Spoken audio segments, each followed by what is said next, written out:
आज कोई हमारा दर्द सुनने वाला नहीं है। इसीलिए परम पूज्य गुरुदेव जी ने तीसरी धारा का गठन किया है। इस धारा से जुड़ करके हम राजनीति में भी परिवर्तन लाएंगे। हम समाज सेवा का तो कार्य कर ही रहे हैं, हम समाज में सुधार का कार्य तो कर ही रहे हैं, हम राजनीति में भी परिवर्तन अवश्य लाएंगे और इन भ्रष्टाचारी नेताओं को बताएंगे अब तुम्हारा समय समाप्त हुआ, अब तुम हमारा शोषण करके अपने बड़े बड़े महल खड़े नहीं कर सकते, अब तुम्हें जनता की आवाज सुननी ही होगी, क्योंकि भारतीय शक्ति चेतना पार्टी आज समाज की आवाज बनकर के उभर रही है। आज मध्य प्रदेश में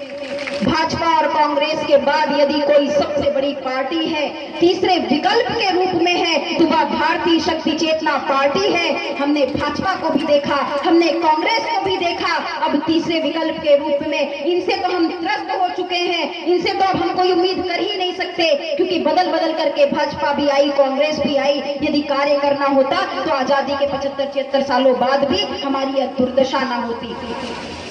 इसीलिए तीसरे विकल्प के रूप में भारतीय शक्ति चेतना पार्टी का गठन किया गया है। हमें सत्ता सुख का लोभ नहीं है,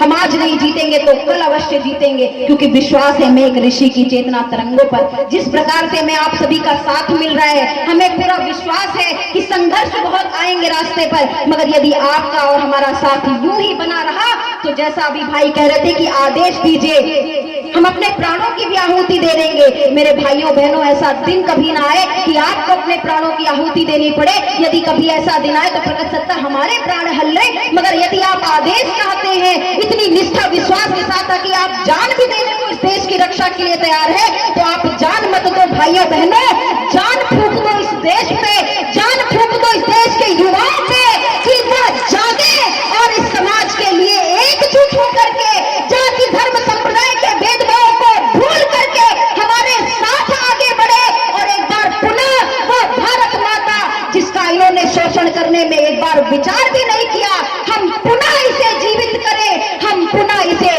विश्व गुरु बनाने की ओर ले चलें, हम पुनः अपनी भारत माता के चरणों में अपने श्रद्धा के सुमन अर्पित करें और देश को हमेशा विकास के पथ पर आगे लेकर के जाएं।